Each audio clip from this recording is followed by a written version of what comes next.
রঙিন জীবন নিয়ে ব্যস্ত, ভুলে গিয়েছিল বউ সংসার আছে।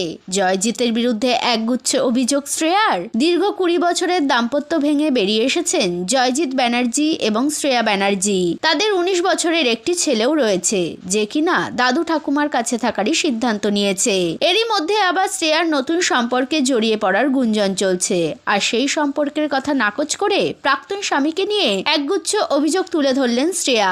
তিনি বলেন, জয়জিৎ আমার সঙ্গে খুব ভালো ব্যবহার করেনি, যে কারণে আমাকে বাড়ি ছেড়ে বেরিয়ে আসতে হয়। আমাকে মাঝরাতে বলেছে, তুই আমার বাড়ি থেকে বেরিয়ে যা। তারপরেই ওই বাড়ি ছেড়েছি আমি। শেষ দিন অবধি চেষ্টা করেছিলাম বিয়েটা টিকিয়ে রাখতে। আমি যখন জয়জিৎকে বিয়ে করেছি তখনও জিরো ছিল, আমরা মাটিতে ঘুমোতাম। বিয়ের পরে যেমন পড়াশোনা চাকরি করতে ও আমাকে সাহায্য করে, তেমনি ওর মা বাবারও অনেক অবদান রয়েছে আমার জীবনে, যা আমি ভুলতে পারবো না কখনো। আমার দুঃখের জায়গা হলো আমার শ্বশুর শাশুড়িও শেষ 2.5 বছরে কোনো যোগাযোগ করেননি। আমি তো ওদের সঙ্গেও 20 বছর কাটিয়েছি। এদিকে ওদের 50 বছরের বিবাহ বার্ষিকীতে ডেকেছিলেন লোক দেখাতে, যাতে সবাই বোঝে আমাদের মধ্যে সব ঠিক আছে। কিন্তু তারপর থেকে কেউ খোঁজ নেননি আমি কেমন আছি।